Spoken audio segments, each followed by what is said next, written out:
Bismillah, Assalamualaikum warahmatullahi wabarakatuh. Pujian kepada Allah, Zat Maha Cinta dan Pemberi Cinta, dan Zat yang tak pernah memilah-milah cinta hambanya.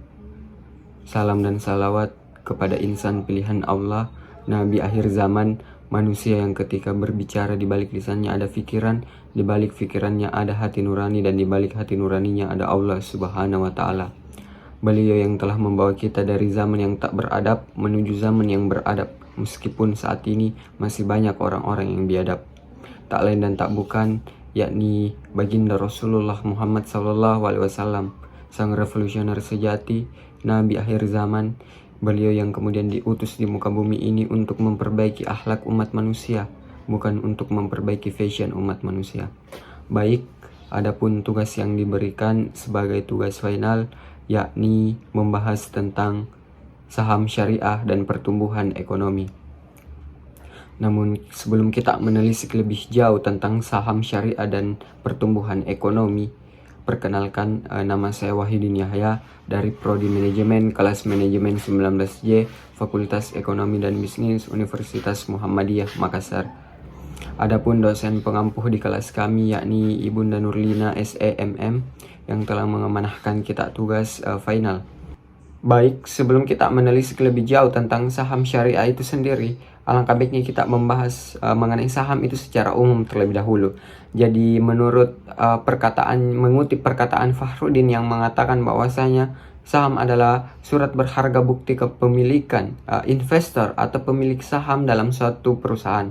Atau lebih singkatnya atau lebih umumnya kita pahami bahwasanya saham adalah surat berharga bukti kepemilikan perusahaan. Jadi misalnya kita memiliki 10% saham di sebuah perusahaan A, dengan kata lain atau dalam artian yang lain, berarti kita memiliki aset perusahaan tersebut sebanyak 10%. Jika kita berbicara tentang investasi, maka kita akan condong memperbincangkan tentang keuntungan. Banyak kemudian di antara kita yang bertanya-tanya dari mana kemudian kita memperoleh keuntungan dengan menanam saham. Yang pertama, kita akan memperoleh yang namanya capital gain. Yang kedua, kita akan memperoleh yang namanya dividen. Apa itu capital gain dan apa itu dividen? Capital gain adalah selisih harga saham saat dibeli dengan harga saat ini. Misalnya ketika kita membeli saham di perusahaan A dengan harga 3.000 dan kemudian harga saat ini atau harga jualnya adalah 3.500, maka selisih keuntungan kita adalah 500 rupiah. Kemudian ketika kita membeli saham, kita jangan kalap, kita jangan terlena dengan harga saham saat ini, karena saham akan mengalami yang namanya kenaikan dan penurunan. Kemudian ada juga yang dikatakan dengan saham gorengan. Apa itu saham gorengan? Saham gorengan adalah saham yang diibaratkan seperti penjual obat, yang dimana harga sahamnya yang awal itu tinggi. Itu hanya sebagai pengecoh investor untuk kemudian membeli saham, yang dimana ketika telah banyak investor yang membeli saham tersebut, maka akan ada yang namanya penurunan. Itu kemudian yang menyebabkan investor mengalami kerugian. Dan apa itu dividen? Dividen adalah keuntungan yang akan dibagikan oleh perusahaan. Baik, kita melangkah ke pembahasan yang lebih inti lagi mengenai saham syariah itu sendiri.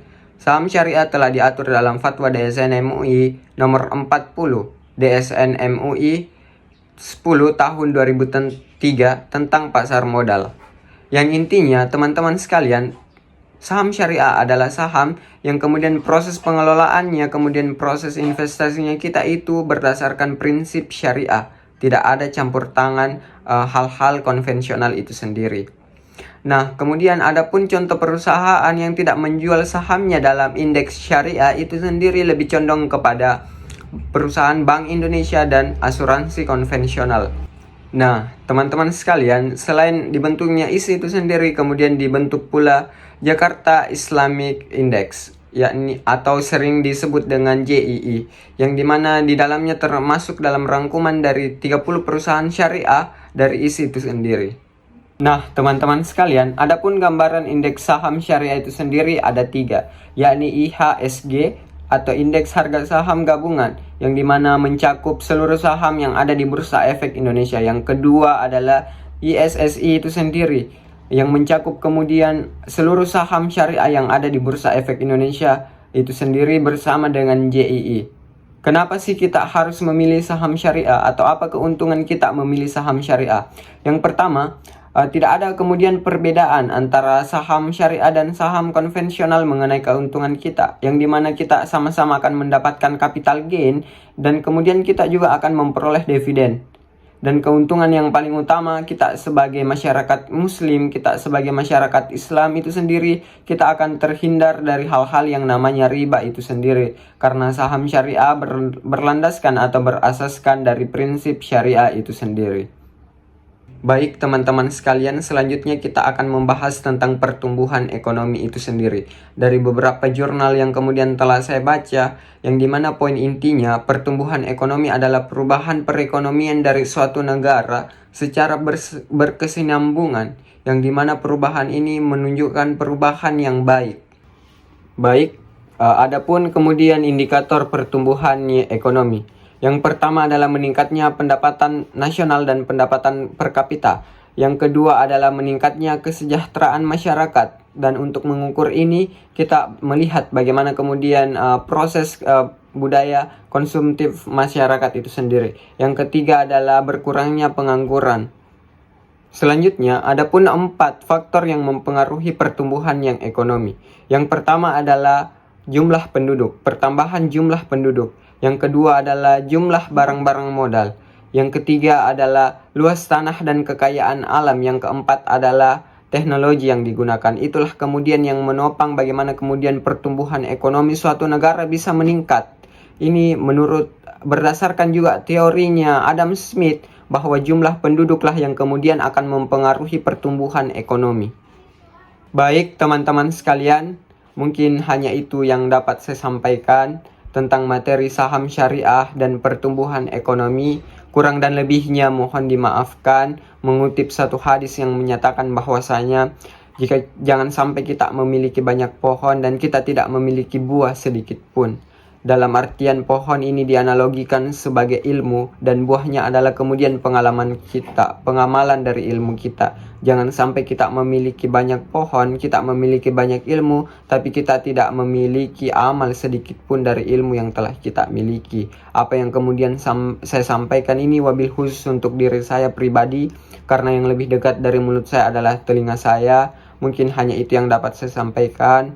Kurang dan lebihnya mohon dimaafkan, dan saya ucapkan terima kasih kepada Ibunda Nurlina SEMM yang selama beberapa pertemuan ini, beberapa perjumpaan kita dalam proses belajar mengajar ini telah bagaimana kemudian mentransfer ilmunya yang begitu banyak kepada kita. Dan saya pribadi wabil khusus mengucapkan terima kasih kepada Ibu yang telah bagaimana mengawal kita untuk bagaimana mencerdaskan kita, walaupun di kondisi saat ini, kondisi yang mencekik kita, tapi kita terasa sangat baik dalam menggapai ilmu itu sendiri. Baik, terima kasih Bu. Akhirul kalam, billahi fisabilil haq, bersama Allah di jalan kebenaran. Fastabiqul khairat, berlomba-lomba dalam kebajikan. Wassalamualaikum warahmatullahi wabarakatuh.